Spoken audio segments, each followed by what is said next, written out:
আসসালামু আলাইকুম গাইস। আমরা আজকে মেঘলা সন্ধ্যায় আজকে আমরা ফুচকা ও চটপটি খাবো। তার আয়োজন করা হচ্ছে, ফুচকা আর কি বানাচ্ছে, কি দেওয়া হচ্ছে, ফুলে উঠছে।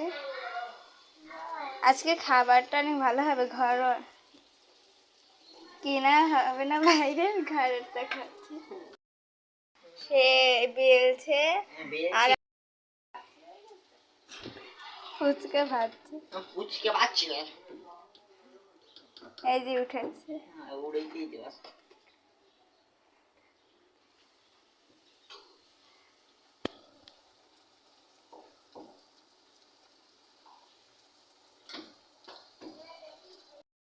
খারাপ হচ্ছে না, খুব সুন্দর পদ্ধতি। 4 কোণার 4টা গোল হয়েছে। এটা উঠে ফেলবে।